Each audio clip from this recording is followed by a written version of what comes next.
लीजिए, मैं shopping mall को पूरा सपोर्ट करूंगा। और अगर यहाँ सोशल सिक्योरिटी नहीं हो सकती तो फिर शॉपिंग मॉल मत लाइए। ये कहकर मैं खत्म करता हूँ मेरे व्याख्यान को। आपके कुछ प्रश्न हो तो उनका उत्तर देने की कोशिश करूंगा। कोई सजेशन हो तो आप जरूर मुझे दीजिए, और आपके पास कुछ सब्सटेंशियल है मुझे देने के लिए तो आपका स्वागत है। धन्यवाद।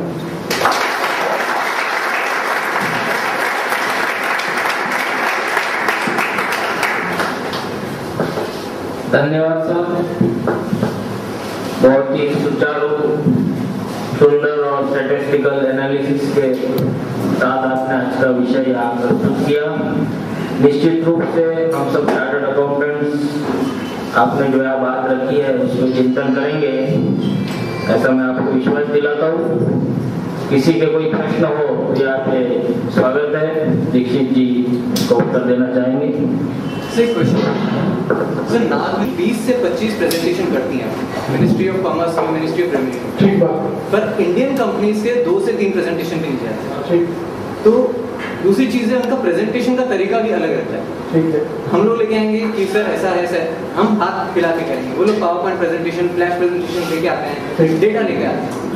तो जो मिनिस्टर्स है वो भी इंसान है, तो वो लोग भी थोड़ा सा मंत्रमुग्ध हो जाते हैं इनकी बात और मजबूर हो जाते हैं, ठीक है भाई आप लोग आइए। तो इंडियन कंपनीज या इंडियन एनजीओज या ओवरऑल इंडियन इकोनॉमिस्ट जो है वो लोग क्या कर रहे हैं इस तरफ? इनका प्रश्न बहुत अच्छा है और इसका जवाब मैं आपको देता हूं कि ये भारत के जो अर्थशास्त्री हैं और भारत में जो लोग अच्छा प्रेजेंटेशन कर सकते हैं, दोनों ही लोग हैं, कमी नहीं है, लेकिन दुर्भाग्य से वो सब मल्टीनेशनल में काम करते हैं। उनके मन में जो थोड़ी बहुत लॉयल्टी थी वो भी खत्म हो गई। इस देश में ऐसे बहुत अच्छे इकोनॉमिस्ट हैं जो मल्टीनेशनल के पेरोल पर चले गए पिछले 15 साल। बहुत अच्छे प्रेजेंटर हैं इस देश में जो मल्टीनेशनल में चले गए। तो भारत की कंपनियों को ले देके अपने ऑफिस के स्टाफ से ही वो सब कराना है, ये एक समस्या है। लेकिन इससे ज्यादा बड़ी दूसरी बात है जो हमें जानने की जरूरत है कि हमारे भारत में बैठे हुए जो पॉलिसी मेकर्स हैं वो उनसे इंप्रेस हो जाते हैं कि नहीं है, उनके पैसे से इंप्रेस हो जाते हैं। कोई भी मल्टीनेशनल आता है तो उनको एक ऑफर कर देता है कि भैया देखो मेरा प्रोजेक्ट 1000 करोड़ का है, 10% आपका। ये खुलेआम चल रहा है। अब वो 10% में तय हो जाता है कि लीडर ऑफ द अपोजिशन को कितना और जो पावर में है उसको कितना। आपको मालूम है आजकल करप्शन में बंटवारा लीडर ऑफ द अपोजिशन का भी है हर जगह, क्योंकि जो कर रहा है मंत्री वो जानता है कि इस अपोजिशन वाले को नहीं मिला तो संसद में हंगामा करेगा या विधानसभा में करेगा। तो लीडर ऑफ द अपोजिशन का भी हिस्सा फिक्स है और जो सरकार है उनका भी हिस्सा फिक्स है। तो उसके पैसे में वो फंसे हैं, उनसे वो इन्फ्लुएंस हो रहे हैं। तो इसलिए नहीं कि इनका प्रेजेंटेशन बहुत अच्छा है या वो पैसा उनका जो है इतना जोरदार है। और सभी मल्टीनेशनल जो भारत में आते हैं वो ये मान के चलते हैं कि जो भ्रष्टाचार में हम खर्च करेंगे वो हमारा इनिशियल पेड अप कैपिटल, वो मान के चलते हैं। एनरॉन का कहानी आप सब जानते हैं, उसने पूरे देश को बताया। दूसरे सभी कंपनियों की कहानी ऐसी है। यहाँ पर भारत की कंपनियां कुछ कमजोर पड़ती हैं क्योंकि उनके प्रॉफिट मार्जिन एक तो इतने बड़े नहीं है, स्केल इतना बड़ा नहीं है। कोई एक अमेरिकन कंपनी आ रही है जो 50 देशों में बिजनेस कर रही है, हमारी एक कंपनी है जो एक शहर में या एक गांव में काम कर रही है। तो हमेशा ये जो दो ऐसे लोगों के बीच में कंपटीशन है जो किसी भी स्तर में समान नहीं है, और कंपटीशन कभी भी करना चाहिए तो दो समान लोगों में होता है। कोई 19 है कोई 20 है तो कंपटीशन होगा, कोई 1 है और दूसरा 20 है तो कंपटीशन नहीं होगा। बेन जॉनसन है और बेन जॉनसन दूसरा है तो दोनों कॉम्पीट करेंगे, लेकिन एक बेन जॉनसन है और एक लंगड़ा लड़का है जिसका एक पांव पोलियो में बर्बाद हो गया, वो बेन जॉनसन के साथ अगर स्प्रिंट में दौड़ेगा तो पिटने वाला है। तो कंपटीशन के नाम पर हम क्या कर रहे हैं, अनपैरेलल या जिनको लेवल प्लेइंग फील्ड नहीं मिला है उनको कॉम्पीट करा रहे हैं उनके साथ जिनको सारी फैसिलिटीज है। अब स्पेशल इकोनॉमिक जोन की एक बात करें, इसमें कोई भी मल्टीनेशनल आएगा उसको कभी टैक्स नहीं भरना। कल्पना करिए नागपुर के पास एक स्पेशल इकोनॉमिक जोन बनता है, उसमें सारी कंपनियां हैं जिनको कोई टैक्स नहीं भरना, और नागपुर शहर में जो भी चलेंगे उनको 64 तरह के टैक्स देने हैं। अब बताइए कैसे कॉम्पिटिशन होगा। तो हर एक कोई चाहेगा कि उसकी फैक्ट्री अब स्पेशल इकोनॉमिक जोन में चली जाए, लेकिन वहां स्पेस लिमिटेड है, तो ये बाहर रहेंगे, कुछ अंदर रहेंगे, तो ये तो पिट जाने वाले हैं जो स्पेशल इकोनॉमिक जोन के बाहर रहेंगे। ये कितना खतरनाक कॉन्सेप्ट है, जरा सोचिए कि अगर मान लीजिए 300 स्पेशल इकोनॉमिक जोन इस देश में बन गए, 300 बड़े शहरों में बन गए, तो जो स्पेशल इकोनॉमिक जोन के बाहर की इंडस्ट्रीज हैं वो तो 2-3 साल में पिट जाएंगी, क्योंकि सरकार की ये कहना है कि स्पेशल इकोनॉमिक जोन में कुछ भी टैक्स नहीं लगेगा। और इतने से भी आगे बढ़ गए, वो ये कह रहे हैं कि स्पेशल इकोनॉमिक जोन जिस कंपनी ने बनाया वो उसके लिए रूल्स एंड रेगुलेशन तय करेगी, इंडियन पार्लियामेंट उसमें इंटरफियर नहीं करेगी। इसका मतलब क्या है? भारत की जमीन पर आपने अमेरिका खड़ा कर दिया। मान लीजिए वॉलमार्ट ने एक स्पेशल इकोनॉमिक जोन बना लिया, तो वॉलमार्ट इंडियन कॉन्स्टिट्यूशन को भी फॉलो नहीं करेगी, पार्लियामेंट को भी फॉलो नहीं करेगी। कितना खतरनाक कॉन्सेप्ट है। और सारी दुनिया में 400 है, अकेले भारत में 300 होने जा रहे हैं। सोचिए ना, भारत में इतनी नजर क्यों लगी है उनकी? इसलिए कि यहाँ के किसानों की जमीन बहुत सस्ते भाव में जबरदस्ती खरीदी जा सकती है, क्योंकि सरकार अंग्रेजों की तरह से काम करती है इस देश में। अंग्रेज जमीन छीनते थे, एक अंग्रेज अधिकारी था, उसका नाम था डलहौसी, उसने लैंड एक्विजिशन एक्ट लाया और मार मार के सारी जमीन उसने किसानों से छीनकर ईस्ट इंडिया कंपनी को दे दिया। अब वही काम मनमोहन सिंह कर रहे हैं या विलासराव देशमुख कर रहे हैं कि किसानों से जमीनें छीन रहे हैं, डंडा मार रहे हैं, लाठी चला रहे हैं, गोलियां चला रहे हैं, किसान मर रहे हैं, और वो जमीनें कौड़ी के भाव में विदेशी कंपनियों को या भारत की कंपनियों को बेची जा रही है। अब कोर्ट इसमें हस्तक्षेप ना करे, उसके लिए इन नेताओं ने कितनी चालाकी की है कि लैंड एक्विजिशन को 9th शेड्यूल में डाल रखा है, जिसमें कोई पिटीशन भी एडमिट नहीं हो सकती। कितनी चालाकी की है कि लैंड एक्विजिशन का पूरा मामला हमारे कॉन्स्टिट्यूशन के 9th शेड्यूल में है, और 9th शेड्यूल के बारे में ये स्पष्ट है कॉन्स्टिट्यूशन में कि कोई भी सुप्रीम कोर्ट और हाई कोर्ट रोक देता है। श्रीमती इंदिरा गांधी को किसी हिंदुस्तानी आदमी ने रगड़ कर दिया। इंदिरा गांधी के बारे में कहा जाता था कि उनकी कुर्सी को कोई हिला नहीं सकता। इस देश के नागरिकों ने उनकी जमानत जब्त करा दी थी, और इंदिरा गांधी बड़ी गलती थी कि मैंने इमरजेंसी लगाई, माफी मांगी, लिखित माफी मांगी संसद से, और मौखिक पूरे देश से, तब लोगों ने दोबारा स्वीकार किया। तो इस देश की जनता में ताकत तो है, बशर्ते कि कोई उसको सूचना दे। 1975 में जयप्रकाश नारायण निकले, अपना घर बार सब छोड़कर लोगों को मोबिलाइज कर दिया, लोग खड़े हो गए। फिर कोई निकलेगा, फिर लोग मोबिलाइज हो जाएंगे, फिर खड़े हो जाएंगे। इंफॉर्मेशन लोगों तक पहुंचे, सूचनाएं पहुंचे।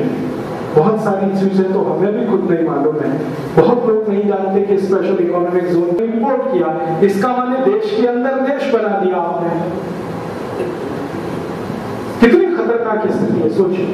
देश के अंदर एक दूसरा देश तैयार हो रहा है, और कल को अमेरिका हमारे खिलाफ बमबारी करे, कल्पना करो, तो पूरा स्पेशल इकोनॉमिक जोन अमेरिका के साथ। ये फार्मूला जो ज्यादा शिक्षित लोग हैं या एक लिमिट से ज्यादा जो अमीर लोग हैं उन तक ही सीमित है। जो उससे नीचे के तबके के लोग हैं उनको उस ज्ञान का भी पता नहीं है।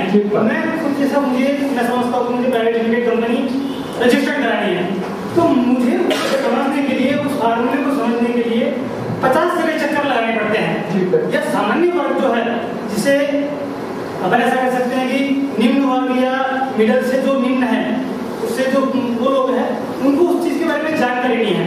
तो जो फंडा है ये, जैसा प्राइवेट लिमिटेड का या लिमिटेड का जो फंडा है, उस जो संगठित होकर जो काम करने का जो तरीका है, उसको एक जो छोटा तबका है वो किस तरीके से संगठित होकर कार्य कर सकता है, उसके बारे में कैसे कर सकते हैं। देखिए, छोटे लोगों को छोटी छोटी बातें संगठित करती है, छोटी छोटी, कि देखो तुम्हारा नमक भी अंग्रेजों ने छीन लिया, जो तुमको मुफ्त में मिलता था, कम पैसे में मिलता था, उस पर भी टैक्स लगा दिया, तो लोगों के दिल में आग लग गई। वो छोटी सी बात और पूरा देश हिल गया। तो ऐसी ही कुछ छोटी छोटी बातें लोगों को हम समझाने लगे, तो फिर उनमें आग लग सकती है और फिर देश को वो हिला सकती है। सरल सरल बातें, छोटी छोटी बातें लोगों के पास लेके जाए।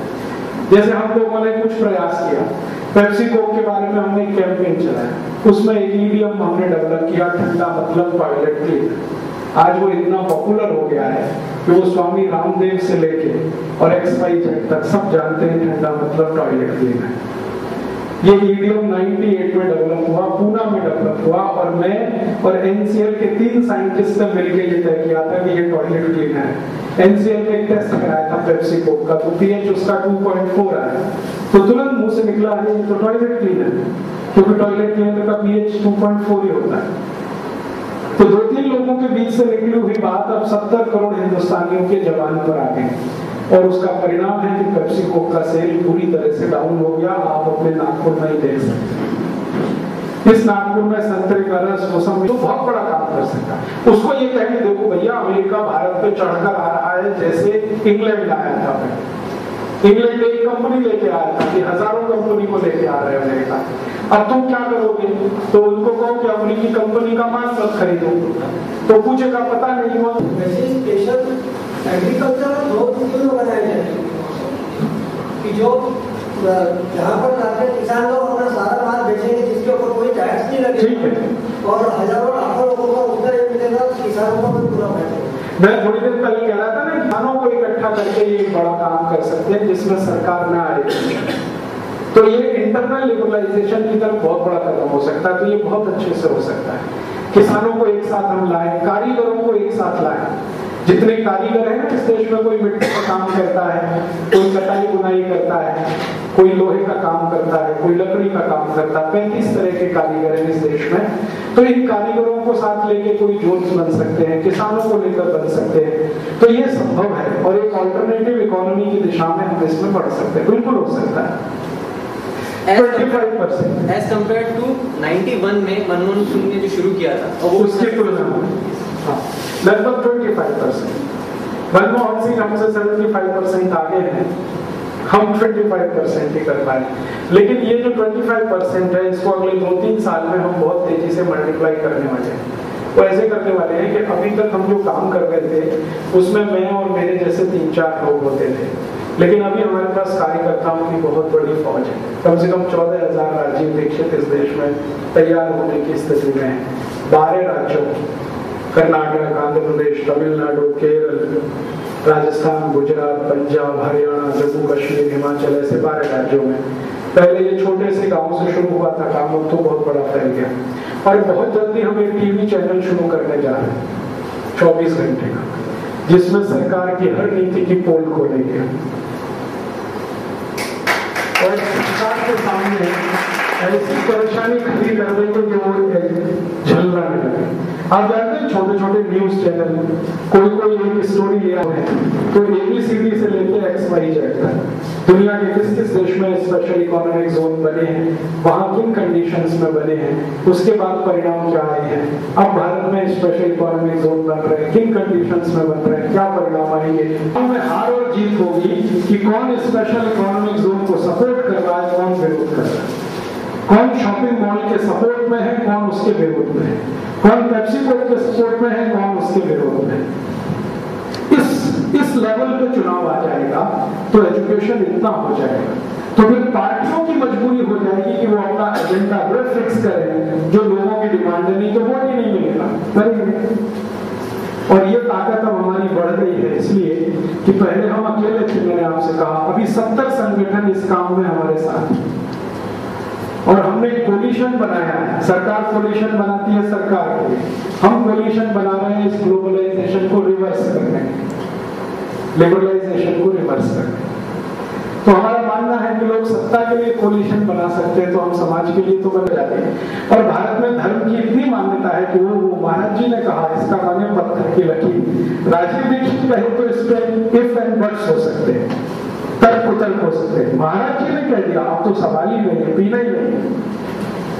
तो धर्म का ताकत है, उसका सदुपयोग हम इस काम में अब करने जा रहे हैं। तो अगले 3 साल में मैं आपको बोल के जाता हूँ 2009 में आप देखेंगे कि इस देश में बहुत बड़ा परिवर्तन होगा, जो अब तक नहीं हो पाया पिछले कुछ सालों में, वो अगले 3-4 साल में होगा, ऐसा भरोसा है उसका।